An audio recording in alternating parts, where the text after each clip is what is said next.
The mics are on, we're thanking the Phoenicians, and this is episode 10 of our Disney Opinions. My name is Jason, I am one of your hosts, and I am joined by my lovely co-host in life. Her name is Julie, and she sounds just like this. I did not see the Phoenicians coming in the intro here. I've been trying to kind of bump it around to different parks and different places, and I was like, I really need to do something from Epcot, and I feel like that's the most important one. I like it. So, anyways, we're back. Hooray. And we've brought guests, and we'll introduce them in a second. But on today's show, we're really focusing on Genie Plus because we've got a lot of people asking about it, and there's a lot of things we want to know, and Julie and I haven't been able to experience it yet, so we brought in some experts to help talk about Genie Plus. And as a reminder, we are travel planners with Goofy Getaways. We can help with choosing when to go, where to stay, and how to fit it all into your budget. Don't like waking up at 5 a.m. to make dining reservations? Don't worry, we do. And we've got that part covered for you. Is Disney Genie Plus right for your group? We can help you answer that question. Plus, we've done a lot of things at Disney, so we're filled with opinions, tips, and tricks to help you maximize every minute of your magical Disney trip. Best of all, our services are totally free when you book a trip with us. You can reach out to any of the agents on today's show to get started with a no-obligation quote. And speaking of Goofy Getaways travel consultants, we are joined by one here in the studio. Her name is Amy, and she sounds just like this. Hello, everyone. She's back. I'm back. I'm so glad. Yes. So we had her on when we talked about the 50th anniversary getting underway, and now she's back to talk about Genie Plus with us. Yes. Super excited. Yes. But wait, there's more. Joining us on the phone from somewhere in Kansas, one of our favorite travel consultants. Her name is Kayla, and she sounds like this. Hello, everybody. Yay. Thank you for joining us. Absolutely. We are looking forward to your Genie Plus expertise. Oh, I'm so pumped. Well, welcome. Let's get started with three things. Okay, so for three things today, I want to know your three favorite resorts to stay at. Just for you. For me. Any level, what are your top three? It's funny because I always, like, somebody will say, what's your favorite resort? And I'll say, well, it's Beach Club. But then it also might be, this, that, and the other thing. So I'll go first. How about that? Okay, go. Okay. I love the Beach Club, and I love it because of the pool, and I love it because of its proximity to Epcot. Mm-hmm. And there aren't many better locations to stay than that boardwalk area there. So that's one of my favorites. I still love Caribbean, and I feel like it's getting a little old, and depending on where you stay, it can be a bit of a long walk from your room to things that you need to get to. But I love that one, and now that it has Skyliner access, that is kind of a big perk for me. Mm-hmm. It's funny, we just talked about it before the show. I still really like Pop. I don't know, Amy doesn't, which we talked about earlier, but I'm going to throw her under the bus. So I've already spoiled part of Amy's list because she's not going to say Pop Century. Absolutely not. So yeah, those are my three: Beach Club, Caribbean, and Pop Century. Okay.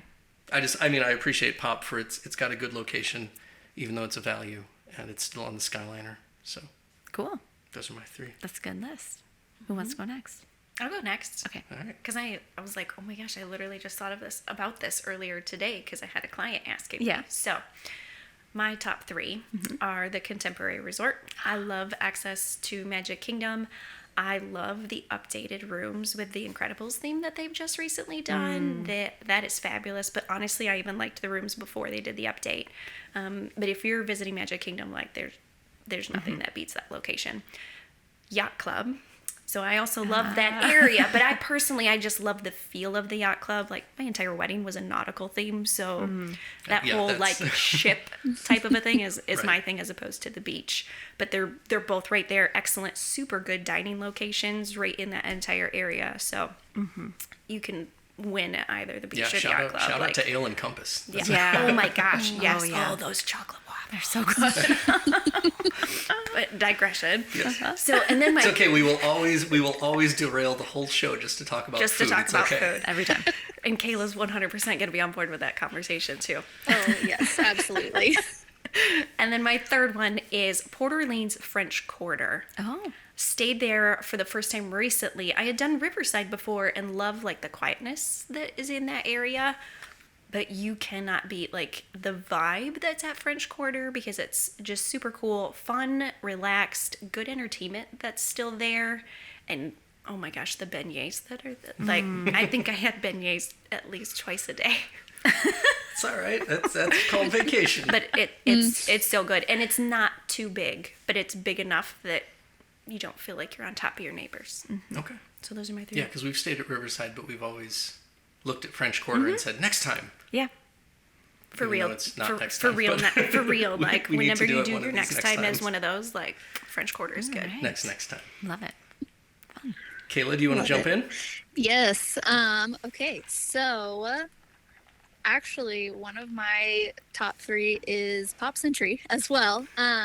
That's actually where we stay almost every single time we go to Disney, just because we do appreciate the in-budget factor. Like, it's a really good price for what it is, I feel like, for us anyways. And then I really appreciate having Skyliner access. That's like huge for us personally. So we almost stay there almost every time we go. But the other one, my second one, would probably be Animal Kingdom Lodge. I love the theming there, like that, and any type of like jungle safari, anything theming is like just gets me super hyped. So the fact that it's that, but then there's also animals, and like the restaurants there are some of our absolute favorite on property, and that was where we stayed for our honeymoon trip, and like so that one's super special to us. And then the third one, we haven't technically stayed here, but it's one that I've always like dreamed of staying at, is Beach Club. Kind of what you said earlier is the walkability to Epcot is like dream goals for us, because we usually spend the most time in Epcot, and so we love visiting that resort and that pool. Man, that pool is just rocking. It is. Yeah. Yeah. You can spend more time in the pool than you can in the parks if you're not careful.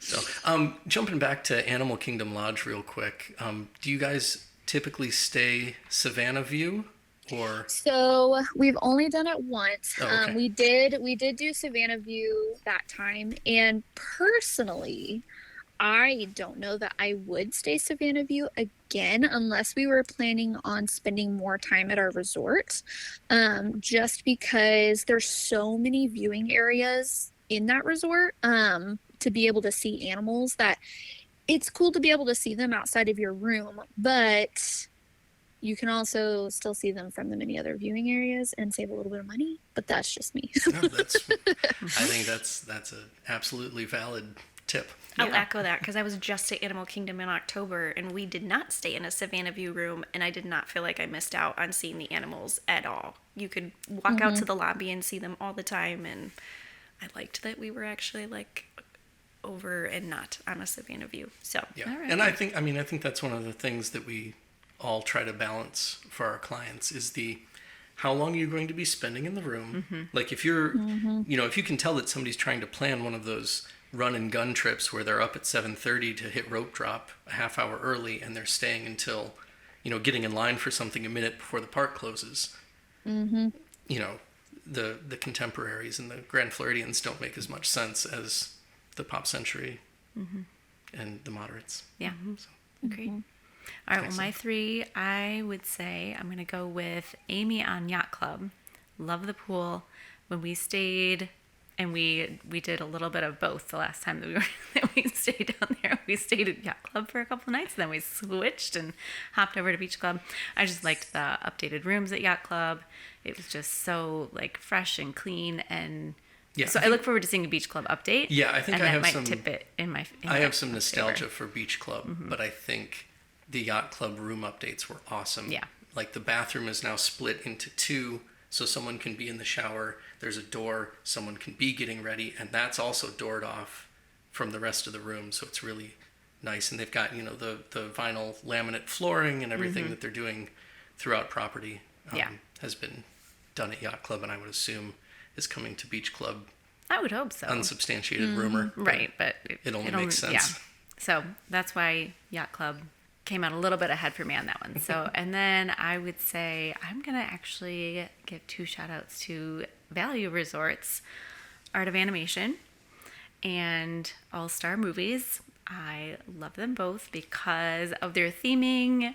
If you're going to go on a Disney vacation, I think there's something to be said for feeling like you are at Disney, even when you're not in the parks. And so I love those 2, walking around them and just seeing the theming and feeling like I'm in the Disney movies. Fair enough. So, which one would you pick if you had to pick between the 2? I would pick Art of Animation, all things considered. But if I was going down there planning to just run in the parks all the time and not be in the room very much, I think I'd go to All Star Movies, which has been updated. So that's a point in that one's favor too. Now with queen beds. Right. All right, my friends. Well, I've gathered you all here today to talk about Genie Plus and Genie and the individual lightning lanes and the lightning lane and how they're all different but the same. Because it's not confusing at all. Because it's not confusing at all. Well, hopefully we can help break it down to make it less confusing. Yes. So in 30 seconds or less, Amy Fisher, what is Disney Genie? So Disney Genie is the free version that is available in the My Disney Experience app that any guest can access with their My Disney Experience account. You don't even actually technically have to be in the parks for it, but it has a tip board. You can select attractions, characters that you want to see, places that you might potentially want to eat throughout the course of the day, and then Disney creates this like such and such itinerary for you to theoretically follow. Yeah, theoretically. Oh, if only we could see Amy Fisher's face when she says that. Yeah, I know. It's, Kayla, you were about to say something, I thought. No, you're good. Oh, I okay. just giggled. Oh, okay. But Because she's seen my face when I've seen it in the parks. That's like, I was really excited when this whole thing launched. I was like, this sounds really great because the whole concept of it was tell us your favorite things and we'll alert you when the lines are short so you can head over there and do these favorite things. And in actuality, people are, posting these reports online where it's like, I told it I wanted to do Space, Splash, and Thunder, and it's got me in line for Monsters, Inc. Laugh Floor and the Swiss Family Treehouse and then having dinner at 2 in the afternoon. Mm-hmm. So, yep. Better luck next time, I guess. Yeah. Yeah. There's a benefit to the tip board, but not with the free version. I do like the tip board. I like, having access to the information that it provides, but I wish the itinerary planning was... Yeah. I was a little nervous when they put it following. out because I was like, oh, the itinerary, like that's what we do as travel planners. And so I was like, are we going to become obsolete? Nope. Not at all. Y'all still need us. Yeah, 100%. Dear goodness. Kayla, what did it do? It was like taking you guys from one side of the park to the other, wasn't it? Yes. Oh yeah. It was definitely one of those where we took a look at what it was telling us to do that day and I was like, yeah, we're not doing that. That sounds like a bad idea. How about we just stay here? So one of the cool things that Kayla and her husband have done is put together, well, besides the fact that they have an awesome YouTube channel that we'll post a link to in the notes for this show, but one of the videos they did was a 2-part breakdown of Genie and Genie Plus and the Lightning Lanes. So, Kayla, I'm going to have you talk a little bit about what is, in 30 seconds or less, Genie Plus. Yeah, so Genie Plus is kind of an add-on to Disney Genie. So it is at Disney World, it is $15 per ticket per day. This is basically kind of what has replaced the FastPass system. So now instead of booking FastPasses, you're booking Lightning Lanes. And then there is a little bit of kind of difference there that I'm sure we'll get into a little later as far as like how many of those day you book and how often and all of that good jazz. But basically, the goal of Genie Plus is to help you maximize your time by saving you a few hours in line throughout your day. It's not going to guarantee that you get on every ride with a Lightning Lane, but it is going to help you at least save a few hours out of your day. Excellent. And speaking of the Lightning Lane, the Lightning Lane is the physical location that you walk down. That is the Lightning Lane. It used to be the FastPass return. Now it is the Lightning Lane, and unfortunately, they do not use the word ka-chow at any point. And like everyone, I feel like you tap into the Lightning Lane to go through, it should go ka-chow, and like this That's a huge missed missed opportunity opportunity. right there. I'm most bothered by that. But okay, They did. so that's They missed a huge marketing opportunity there. and I understand that it doesn't work with the theming, like you're heading into Haunted Mansion and there's Lightning McQueen going ka-chow, but fine. Just bear with me. So, Julie, what is the individual Lightning Lane? Okay, so the individual Lightning Lane is where you can purchase individual rides, and it's the two top tier rides in each park, and you purchase them for each party for each member of your party for that day, and that gets you access to the Lightning Lane for those rides. Those rides cannot be accessed using Genie Plus. Am I correct? That is all correct. Okay. Yes, and actually, now they have temporarily bumped one of those two for each park. That's true. Into Genie Plus. So which ones are currently available for individual Lightning Lane Plus? Seven Dwarfs Mine Train. Okay. At Epcot, it is Remy's Ratatouille Adventure. At Animal Kingdom, it is Flight of Passage. And then at Hollywood Studios, it is Rise of the Resistance. Okay, perfect. That is true through early August. Okay.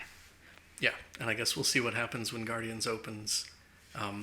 I think the good money is on boarding groups only for Guardians when it opens, but I don't have any confirmation of that, so it's just rumor time. Yeah, no official word from Disney on that one yet. We'll wait and see.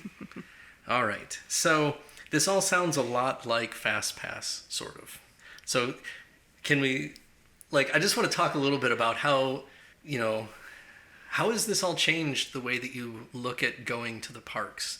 And how has it changed? Because it used to be that you could do 3 ahead of time. Well, now you're only doing 1. Well, 1 to start. Boy, this gets confusing fast, doesn't it? Let's I'll okay. jump in. Yeah, I'll let's jump go a in. different direction here. So the best way that I've heard it described is that if you know anything about the way old school original version of FastPass, it's basically that system, but digital. So a long time ago, when they first had the FastPass, you would go up to a physical kiosk and you would get a ticket that would be for the next available time. And so because of that, you would kind of be more limited on how many you could do at a time and that sort of thing. They've kind of incorporated that same idea, but now it's through your phone and they do it digitally instead of having the paper FastPasses. That makes more sense. So, but the interesting thing here is that when you're using Genie Plus, the first time that you can book isn't at park open. It's actually 2 hours-ish before park opening at 7 a.m. Right. So that kind of plays into that strategy of, maybe only one person in your group is waking up at 7, making that initial Genie Plus for your group, and then once the park opens, that begins a 2-hour. You then have 2 hours to wait until your next booking that you can make, unless you experience your 7 o'clock booking first. Does that sound correct? Correct. Yes. So, Okay. let's say you booked a Lightning Lane at 7 a.m. and your return time is at 9:30 a.m. and the park opens at 9, right? So then, once you scan in at 9:30 for that Lightning Lane, you could then make your next selection. However, if I make my selection at 7 a.m. and it's not until noon and the park opens at 9 a.m., then at 11 a.m. I could now make my next selection. Do your Genie Plus selections on any given day have to be at the park that you have a reservation for? Or if I have a reservation for Magic Kingdom that day, but I'm planning to park hop to Studios in the afternoon, can I Genie Plus for Studios? Yes. So I could, theoretically, if the times work out, I could stack myself up a whole pile of Genie Pluses over at the Studios. Correct. And go to Magic Kingdom just knowing that I wasn't going to have, in theory, any Genie Plus access Yes. Yep.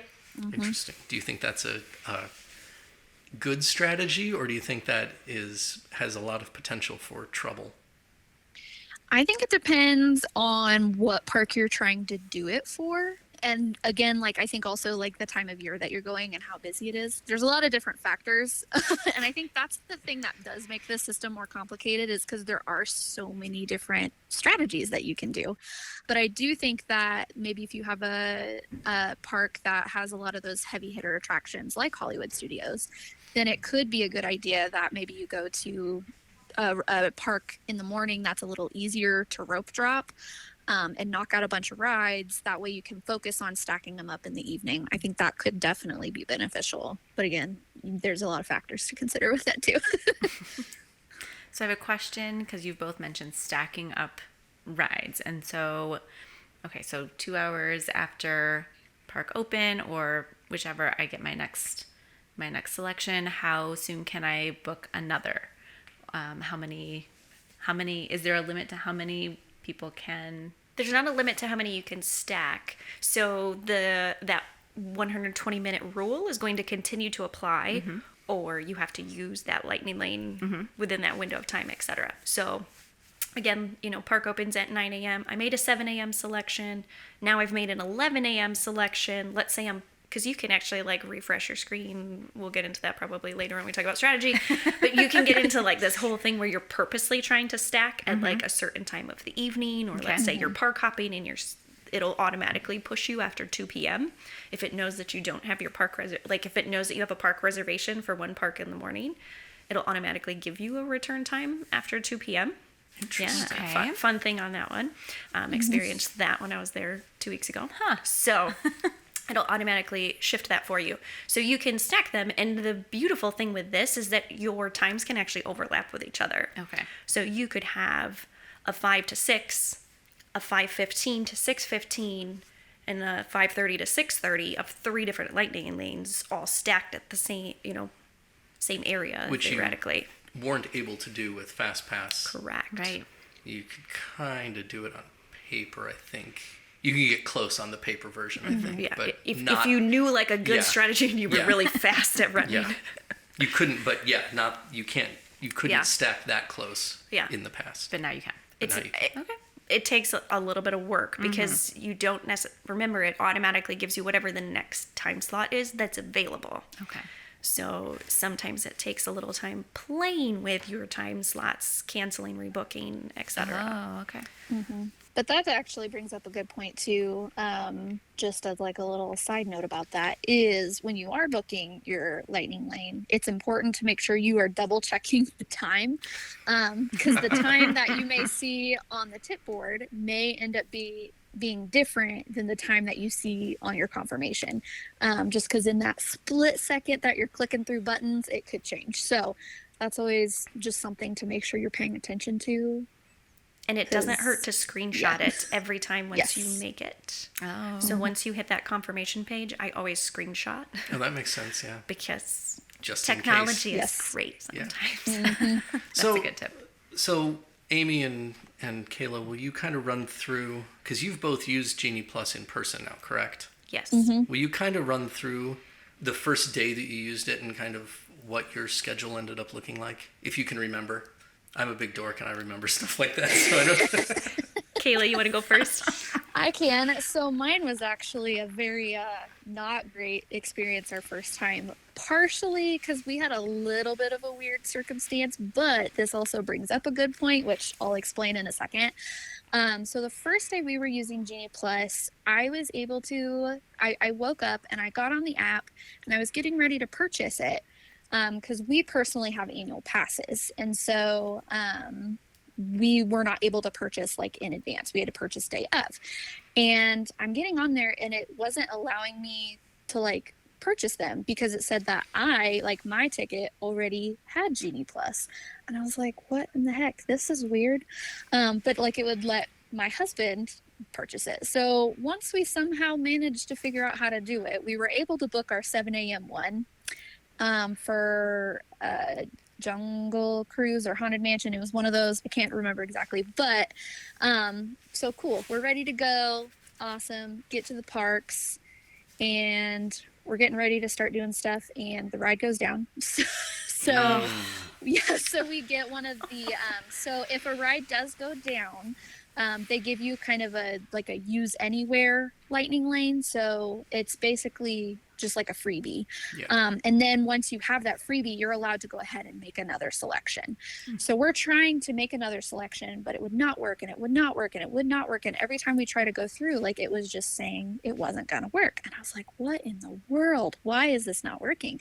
So finally, we went to guest services, and this is the big thing that I would say to anybody using this system.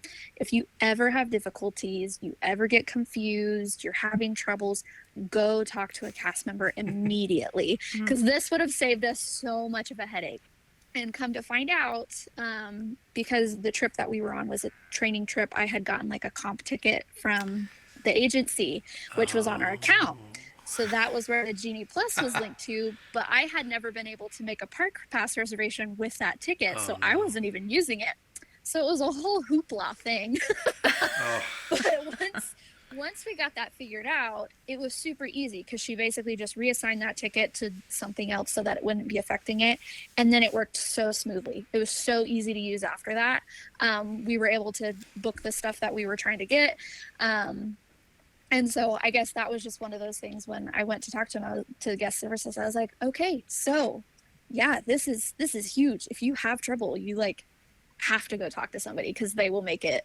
This is like make it or break it with Genie Plus for most people. Yeah. And I think that's good advice too, is not even for Genie Plus, but if you have trouble, find a cast member. Mm-hmm. Yes. Yeah. But anyway, sorry, didn't mean to interrupt. Be polite to them, but go find them. Yes.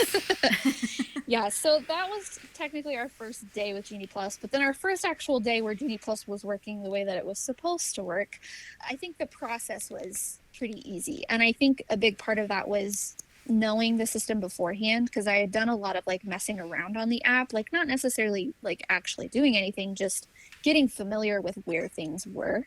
And I think that is also a huge advantage, because even my husband, he had done a little bit, but not very much. But I noticed like he was getting really confused on how to do things. But I was like, no, you just do it this way. And so that's kind of another thing that I would say is just getting on there and like figuring out where things are. You're not going to be trying to figure out how to do it the day of. So practice, practice, practice. Yes. But I think those are kind of my big takeaways. I think Amy's probably got a little bit better as far as the strategy wise of it, since she went more recently and got to deal with those crazy spring break crowds. But Oh man. yeah. I've had 3 different trips where I've used Genie Plus within the last few months, etc., since it's been out. My very first trip that I did it was January. And it was like the tail end of Christmas break. Christmas break crowds. I got a little frog in my throat. And the very first day, I was going to test it at Hollywood Studios. And I was traveling solo, so it was just me. I'm also, like Kayla, an annual pass holder, so I had to purchase it the morning of.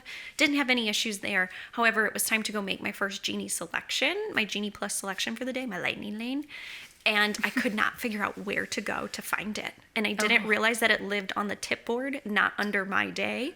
Okay. A, go to your tip board. And B, the other thing that I learned very, very quickly was when you make your tip board for the day, because you can pre-select what attractions, pick your top 1 or 2 attractions and put those on your tip board when you're starting the day at 7 a.m. And that's when you make those selections, because those are the 2 that will then pop up at the top of your screen, and it makes it faster to click on those. So learned that the hard way in January, put it into practice when I went in February. I did a girls trip and we were doing Run Disney and all that kind of stuff.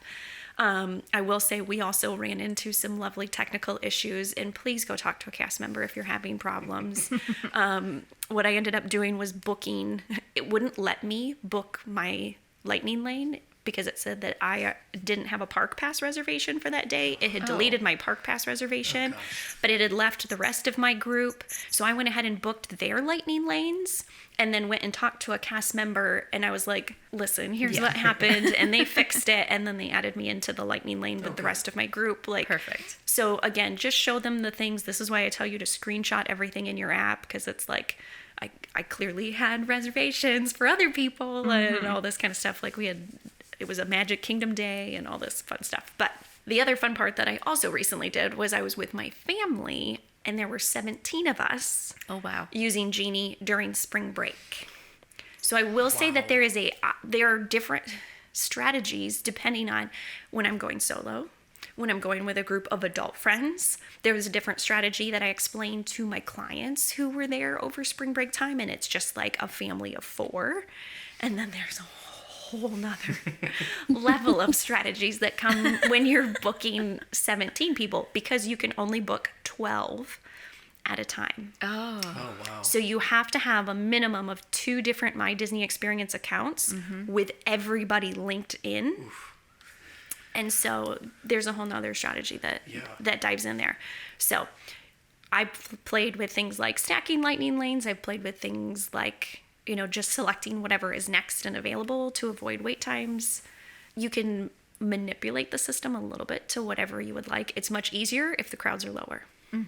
Yeah, for sure. As one would expect. Yeah. Right. So I've always really liked strategizing with FastPass, and that strategy back in the day of paper FastPass used to be my brother and I, fast walking across the park to get our paper FastPass while everybody else is. I 100% imagine this right now. But that's what The it rest was. of us would not even try to keep up. No, You guys would just go. Like, see you in a minute. It was give us the tickets. Here's what we want for lunch. You guys go do that. We'll meet you at the table with all the paper fast passes, and that was the strategy. And I think everybody used that in some way or another. You all had your walker or your, your paper fast pass getter, whatever the title was, and I think that was one of the things that I missed a lot from when FastPass Plus was introduced. It was a different kind of planning and strategizing of, okay, if I take my time to try to get Snow White, first thing, am I going to miss out on good times for, Jungle Cruise or Space Mountain and stuff like that? So that's kind of the strategy that I'm interested in, what you all think about. What would you say your first 2 picks should be in each park? I would say, so for me, I guess we'll just start with Magic Kingdom, because I guess that's the one that most people think of, I right? think that's where everybody starts.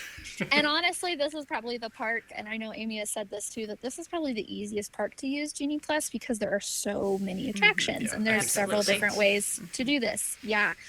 And so for me personally, I would say the rides that are best to try and go for a lightning lane are the rides that have known long waits, but are rides that you feel like are not worth the long waits, if that makes sense. And so for me personally, I would go for something like Jungle Cruise or Peter Pan, because I know those are going to be easy to get, and I know that those are going to be easier to get earlier in the day, before that 2-hour time period, so that I can skip out on those lines unless I'm rope dropping them. Of course, you can kind of rope drop one and then do your lightning lane for the other. And then from there, now knowing that I've knocked out those attractions, that's when I'm going to kind of start, because if I'm lucky and I can get, let's say, a 9:30 Peter Pan, I'm going to go rope drop Jungle Cruise, because that line gets long all day long. And then I'm going to go do Peter Pan. And then because I've done Peter Pan, a lot of people are going to have to still wait until that 2-hour time period. So hopefully there's still a decent pool of lightning lanes for those more heavy, big ticket ones. Okay. So this is actually a strategy I learned about recently, because the good old YouTubes. I've heard of this. I watch we're a lot on of this. people that do a lot of strategy stuff. And it makes sense with how we like to tour the parks. I was like, okay, this makes sense. So something like Space Mountain, which is now included in Genie Plus, that would probably be the one that I would go for next, because that's going to be kind of one of those the higher tier ones. But since all the 11 o'clock people, the 2-hour people, haven't been able to book theirs yet, hopefully there's still one available, and then I can start doing that 2-hour rule if I need to. But since my 2 hours is a little offset from everybody, you're not trying to make your lightning lanes at the same 2 hours that everybody else is trying to do it. So that's interesting. Yeah, I didn't my think tricky. No, that's really good. Tricky little thing. Because as we were talking, I was like, let's look for whatever's furthest down the line. Because I look back at one of our agents, Greg, had posted, he was at studios and they had everything starting from like 2 to 6 p.m. and they had like every headliner, they had stacked it all up. I was like, this is how I want to do it. But I like that idea of find the best thing that you can that hits at 9:30, because then you can get another one. Mm-hmm. Mm-hmm. Interesting. So, but I would definitely agree with Jungle Cruise as one of those first couple that you need to do in Magic Kingdom, because man, they made a movie about it, and then the line doubled. I don't know what that was. Yeah. I mean, I know what that was all Doubled. about, but like I feel like for the last decade it's been a 45-minute line, and then last summer all of a sudden it's 90, 120, and Genie Plus, baby. Yep. Any other must-dos? I would probably also include Haunted Mansion as one of those top ones too. Okay. I've noticed that one can get pretty lengthy. Interesting. Other Magic Kingdoms? So let me throw my thoughts in. Yeah. Mm-hmm. That's why we're here. They're really similar to Kayla's for Magic Kingdom. But here's the question that either I ask myself or I ask my clients as well, is if they're a Walt Disney World Resort guest, are you taking advantage of early park entry time? Right. Because during early park entry time, you have that 30-minute window before park officially opens to the rest of the guests. Tomorrowland and Fantasyland are open during that time. So I don't usually book Peter Pan, because I know that I could, if I wanted to hit Peter Pan, like if I have a family with younger children, I'm going to tell them, go rope drop Peter Pan during that first 30 minutes. Like go hit that. Make your first selection then for Jungle Cruise, because Adventureland and all that doesn't open until the rest of the park opens. Right. Okay. And if I'm an early resort guest and I'm already back in the park in Fantasyland, or I'm trying to ride Space Mountain or something like that, and I want to do Jungle Cruise, it's all the way on the other side of the park. I'm not really going to be able to quote unquote rope drop it at official park opening.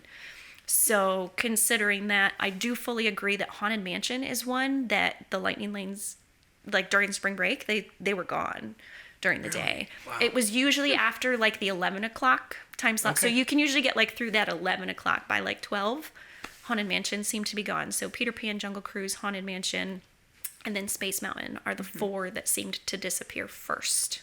Okay. While we were there during spring break crowds. So All right. yeah, but you got to strategize around like, okay, am I early resort guest entry? Because if you're not an early resort guest, then I'm going to tell you to rope drop Jungle Cruise and go Adventureland way, because you're going to hit so much more. Yeah. Yeah. And so that's early entry is a half hour before, but then, accepted practice has always been get there a half an hour before whatever opening time you have. So right now it's almost closer to it, like spring break crowds. I It's was almost gonna closer say- to an hour. Like we tell you to get on, there'll be a bus 1 hour before park opening time from your resort. You should plan to be on that first bus. Yep. 100%. Wow. We just as an example of this, I mean, when we were there in February, because I think this was like right before one of the Run Disney weekends, we got up to go to Hollywood Studios, and we were like, you know what, we're gonna get there, like we're not gonna try and get there for early park entry, but we're gonna get there before normal park opening. And we left, I think probably still 30 minutes before, but we did not get into the park until like 20 minutes after normal park opening, just because of how crazy the lines were to get in. Wow. And that was still leaving like I think we maybe only left maybe 20 minutes later than what we normally would leave to go to the parks, and we're like first people on the bus people, like that's what we do. And I was like, so it is one of those, like, you definitely have to go a lot earlier than I think you used to. Interesting. Julie, do you have any other Magic Kingdom ads, or are you on board with? Oh no, I think those picks sounded perfect. Yeah. Yeah. And in fact, I'm thinking about communications that we've had with clients just in the last couple of weeks. And I'm thinking, okay, yeah, great. Yep. So now we get into Epcot. I don't know. I almost feel like we can lump the other ones together, because there's so much less to do there, that I feel like your first couple selections are a little more obvious at Epcot and Studios and Animal Kingdom. He says with a question mark. I'd say Studios probably should have its own conversation. Okay. Just Well, because- okay. Yes. Well, yeah, there's some. Let's breeze Done through right there. Epcot and Animal Kingdom then real quick. Yeah. So Yeah. I think common concept. So right now, Frozen is included with Genie plus selection right now. I usually tell people either that or Test Track is going to be your first choice. Those are going to be the two that will end up, quote unquote, selling out. They'll lose lightning lane times throughout the day, but everything else stays fairly open. Okay. So, when I was there with my family of 17, I stacked lightning lanes for the afternoon easily for us at Soarin', Living with the Land, Seas with Nemo. And again, when there's spring break crowds, normally you're like, I don't need a lightning lane for Seas with Nemo. I'm not waiting 45 minutes for that ride. So for spring break, I will gladly use a lightning lane for that sucker. One of the things that I always told people about FastPass Plus was, in a lot of ways, it's an insurance policy. You're saying, I'm going to, right now the line for Under the Sea with The Little Mermaid is 20 minutes. So I'm going to get a FastPass for that because it's available in the next hour. And then just in case the line, something breaks down, everybody heads over there, whatever, it's guaranteeing me a 5-ish minute wait versus that 20, which could be a 40 at any point. So I've always liked to look at it as insurance versus, just skipping the line. I don't know. Yeah. And then Animal Kingdom wise, there aren't many Genie selections. Especially with Everest still under rehab. Everest is under rehab. You can use it for so you can use it for the shows. But I've always 100% been that person. I'm like, not that you can't use a lightning lane or quote unquote, used to use fast passes for a show. But at the same time, it's it feels like a little bit of a waste to me. So Animal Kingdom is one of those parks. If I'm going to park hop, I'm going to stack for whatever park I'm hopping to that day. I don't usually use the lightning lane side. So you could use it for Kilimanjaro and Dinosaur. I have. Cool, but So I would definitely say the same thing as Amy. I would definitely do probably Frozen or Test Track would be good ones to start with, just because those ones do get booked up pretty fast. But I wanted to say too, I know Epcot is one that people are sometimes like, you don't need it for that. Well, boy, howdy, when Living with the Land is an hour long. That should never be. That should never ever be. You would think. That lightning lane Genie Plus definitely comes in handy. Not bad, yeah. Gosh. That's a rough day. Yeah. Oh yeah. And it wasn't even anything special. It was just, I don't know, some weird day where the lines just wanted to be very long. But wild. But I would definitely say again, taking advantage of the early park admission, or even just taking advantage of rope drop. Remy is a great one to get out of the way, especially if you are staying at a Skyliner resort, just because it's literally right there. So that one's definitely a great one. And then Animal Kingdom, of any of the parks, that would probably be the one that I would choose to skip Genie Plus if you're going to skip one. Just because, there's not as many rides, but I've also found that the afternoon time right after park hopping, the lines seem to go down pretty decently, because I feel like a lot of people go to Animal Kingdom in the morning and then park hop because it closes earlier. Yeah, that's true. How I do it. So I think that if you're not going to do Genie Plus, I would recommend trying and rope dropping a few things in the morning, and then kind of holding out and maybe trying to do some of those things in the afternoon once everybody is park hopped. But if you are doing Genie Plus, I agree. Probably Dinosaur, Navi River, Kilimanjaro. Those are probably the ones. Maybe Expedition Everest if that ever comes back. It'll be back someday. Yeah, someday. But even that one, I have found that if you go early in the morning, that one, I feel like anytime that I have been, I just feel like Expedition Everest never has that long of a wait. So, but that's just my experience. Yeah, so. And they have a single rider line. They do. So yes. it's, if you're willing to do single rider. Yeah. Yeah, I think we got on, the last time we rope dropped Animal Kingdom, we got on 2 or 3 times before before lunch, because that was our son's first time on Everest. And so he was like, let's do it again. Oh, let's do it again. So it can be done. I do want to throw one more note about Epcot really quick, because we officially have the date that Guardians of the Galaxy Cosmic Rewind is also opening. Yeah. And I will say I've been guilty of telling clients, you may or may not need Genie at Epcot. if you're going after Cosmic Rewind has opened, please buy Genie Yes. Plus, because the truth of the matter is many people are going to be going to Epcot, and there's only so many people that can go get on this new attraction, which means all of the other attractions are going to be loaded with additional people. So Yes. That's a good point. Yeah, it will be to your advantage to absolutely. have those lightning lanes.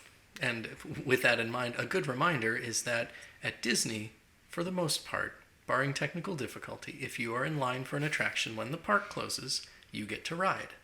So if you are waiting for the line to go down on, this is at any park, if you're waiting for Avatar, if you're, sorry, I'm going to get the name right. Flight of Passage. Thank you.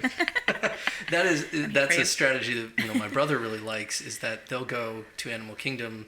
They're annual pass holders, so they'll go at 7:30 in the evening when they're open a little bit later, and go get in line for Flight of Passage at 8:59 for a 9 o'clock close, because what happens then is there is no more lightning lane, there is no more FastPass return, so then you're just dealing with the capacity of the attraction in a standby line kind of format, so you're not getting those extra folks being added into that line. So those are some of the shortest waits you'll see for some of those headliners. Yep, the line just And keeps on moving. another note with that one too, we learned this, is that oftentimes they will inflate the wait times right before park close, because we were looking at Flight of Passage and Navi River right before, and they both said 2-hour waits, but the lines were not, you couldn't even see where the line was, there was no people in line, and I was like, there's no way that this is 2 hours. So we got Navi River that said it was a 2-hour wait, and it was 15 minutes. So don't let the wait time scare you if you are trying to do that last minute thing. So we wanted to have a separate discussion about Hollywood Studios.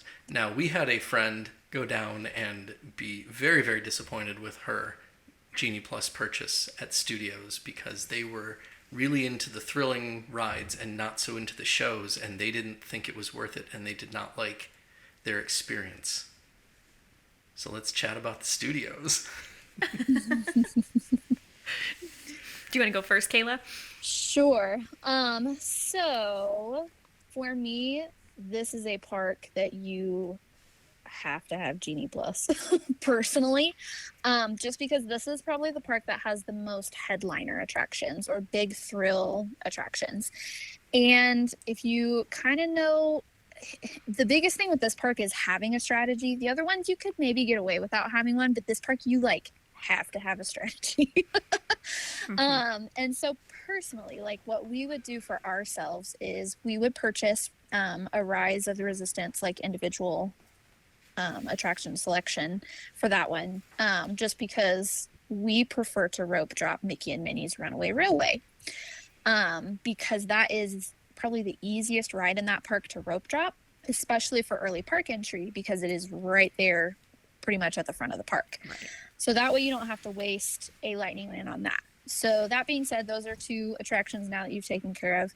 My personal goal would be Slinky Dog, or if Millennium Falcon is more important to you, I would do that one. One of those two. We tend to personally go for Slinky Dog, because then if we're lucky, again, a lot of this just depends on what time we're able to get them, but if we're lucky and we get that earlier in the day, we can go do Slinky Dog, and then we can also go do Toy Story Land while we're all just right there. From there, again, this is kind of where the Tower of Terror and Rock and Roller Coaster, these are kind of your wild card ones, because sometimes they're available, but sometimes they're not. The biggest thing that I have found with those two attractions is you just have to keep refreshing the app. You just have to keep doing it. You may have to sit there for 5 or 10 minutes refreshing the app, but any video that I've seen that people have done that, they've seemed to have pretty decent luck. Obviously, this may not always be the case, but that would be kind of how I would go about it. That's kind of how we have gone about it when we've done it.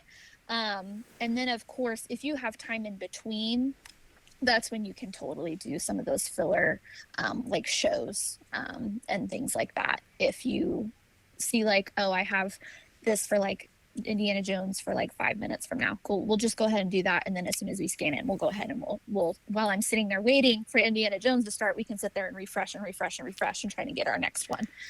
But yeah, that's kind of my thoughts on that park. No, I absolutely agree. I think Slinky Dog is one of those that seems like the place that I would start at studios, as long as my wife and daughter are going to go with us. I feel like every time we get off, it's a yeah, never again, maybe.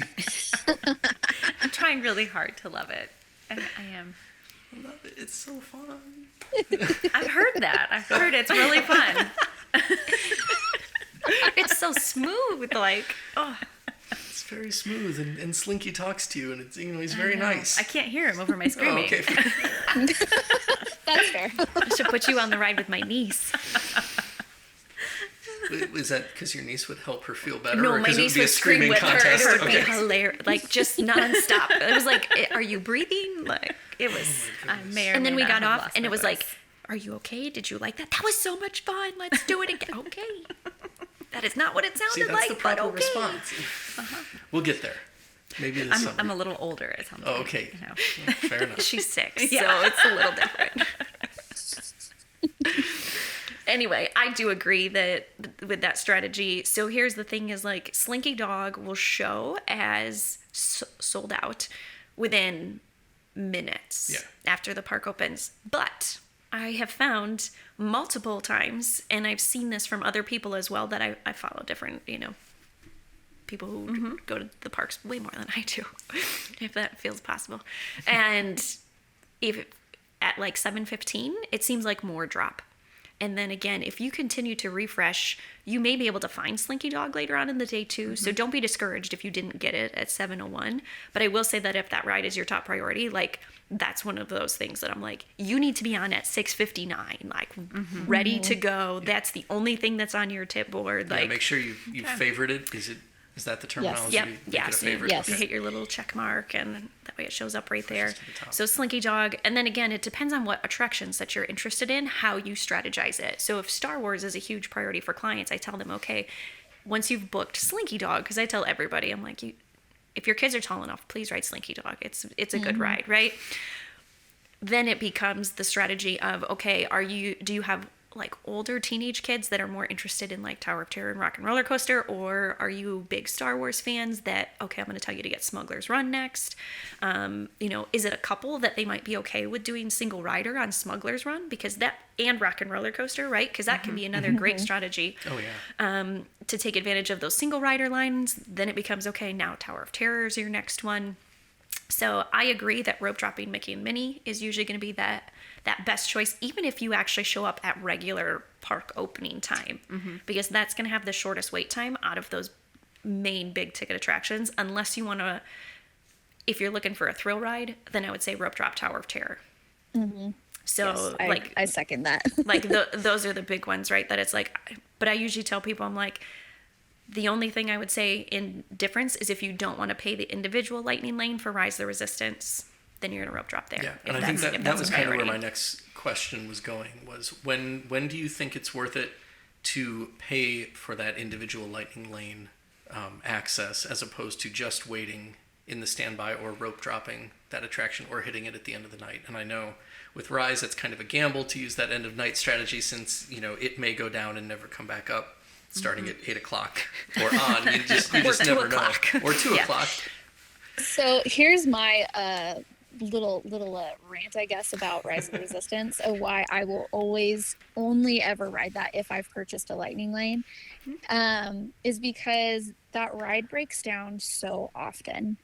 And if you are, and because the lines are so crazy for so long of the day, like if you're not going to do early park entry and rope drop it, it's a huge waste of time, in my opinion, to wait in that line, because you could be standing there for 2.5 hours, 3 hours, 4 hours, and then the ride could break down and you've wasted so much time of your day. Yeah, absolutely. And so that's And you get one nothing that- back if you're just Yes. waiting in the standby line. Yes. Oh, now that's let's true. say yes. Now if you've purchased the individual lightning lane for it and the ride goes down or whatever, you still have other opportunities throughout the day to ride it. Now let's say you had one for like an evening time and it broke down and you didn't get to do it. Again, this is where I would go and talk to a cast member and be very kind and see what they can do to help you, because sometimes they may be able to maybe refund you, maybe gift you a attraction for another day or something, but at least at that point you know that you're not going to have to stand in a 4-hour long line. No, for sure. How about the worthiness of Genie Plus as a whole? Do you find that it is worth it for you? And then put yourself in the shoes of a less frequent visitor than all of us on this podcast today. Do you find it worthwhile for them? Like for me personally, like myself, I don't know that I purchase it every time we go, just because we have done everything. And so there are certain days where we're focused more on like doing shows and eating, but there's other days we're more focused on doing rides. So I think that's kind of just where our priorities lie. However, for clients or people who this is like their one trip or their first time going, I think it is worth it if you have proper expectations of what it is. And that, I think, is the big key. Is a lot of people go into it thinking that they're going to be able to get lightning lanes for every single attraction in the park. Is that possible? Sure, 100%. I've seen lots of people do it. But the thing is you have to be very educated on how the lines work and how the system works in order to achieve that. And so I think if you're going into it knowing, hey, if I can at least get 2 or 3 lightning lanes out of my day, I've gotten my money's worth, because that's potentially 3 hours of my day that I've saved. Mm-hmm. If you go into it thinking that way, I do think that it is 100% worth it, because it does help you save 2 to 3 hours out of your day. Amy? I am very much in agreement with Kayla. As an annual pass holder who goes pretty consistently, right? As somebody who doesn't really do rides, like I do them with my friends, but I'm like, I would be the happiest camper in the world to just sit and eat and people watch in the parks. Like I'm 100% okay with that. So I don't care as much about like going and doing those attractions. Like to me, I'm like, if I were personally going to Hollywood Studios, would I pay for Genie? No. Because I'm just going to rope drop the one ride I want to do, and then I'm going to go watch the shows, and then I'm going to sit and eat and drink. But it's a very different strategy when I talk to my clients, and I very much agree. Like, even if you go, I have clients who are like repeat clients, and they go once or twice a year, even in that type of a scenario. If you're going with kids, and you don't want to wait in line, Genie Plus can very, very much be worth it. I will say that I do have a very honest conversation with children with kids on the height of their children to determine whether or not it's actually worth it to them. Because something like Hollywood Studios, so many of those attractions have a height requirement. So it's like, okay, if your child is under 40 inches, then it's probably not worth it to pay for that, because your child can't even do these attractions anyway. Right. And if we're purchasing Genie Plus in advance for a client, they have to add it for all of the days. Right. And so in that type of a situation, I would say, why don't you just add it on the day that you're going to Magic Kingdom and the day that you're going to Epcot? And so having those types of conversations, right? What is the height of your children? What are you interested in? Do they just want to see the characters and you just want to sit around and eat food? Then maybe it's not worth it. But if you're interested in attractions, then it 100% can be worth it. And if you're ever going during a busy time of year, spring break, summer break, Christmas break, you 100% can make it worth it. Like Kayla said, you can save yourself 3 hours.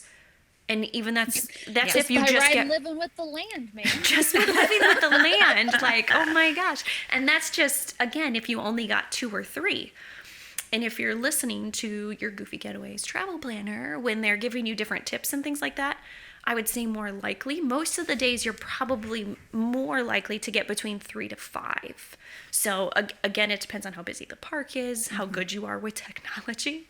But it can very much be worth it if you want to hit some of those attractions. Yeah, I liked that Disney reposturing of Genie Plus, as they added a little fine print in there that says guests can expect to experience 2 to 3 attractions using the Lightning Lane with Genie Plus. And I'm like, let's buck that trend. I can beat that average. I know I can. So yeah, we're getting ready. We're planning our June trip right now, and so far we do have it. We have pre-purchased it for all 3 days of we're doing Magic Kingdom, Epcot, and Studios this time, because we'll be there after Guardians opens, and so we know we'll be spending a whole day at Epcot. hopefully not in line for Guardians the whole day. But Yeah. fingers crossed. Wait and get in line at the end of the day. Well, we know nothing of its reliability thus far. That's true. This is very true. Because the one time that we've been able to experience Rise, we did not see Rey Yeah, in that we missed- pre-show. there was a We whole chunk walked we didn't get to see. right through the weird access hallway into the starship with the stormtroopers. So I know there's another part of the pre-show. Haven't seen It was fine. Don't I didn't know. have anything to compare it to. I still That's thought true. it was amazing. Yeah. So It's still pretty good. It's still pretty good without that. It's fine. Excellent. Well, thank you guys all for having this wonderful Genie Plus discussion with us. Kayla, thank you for joining us from way down in Kansas. Where can folks find you in the Disney online universe? Yeah, so we are on pretty much every platform. I would say primarily we're on Instagram and YouTube. And our handle is at Hemphilly Ever After. So my last name is Hemphill. And so it's like Hemphilly Ever After. I love that. But yeah, that's pretty much where you'll find us. Excellent. And Amy, where can folks find you? I am on Instagram, Facebook, and TikTok as amy.runs.disney.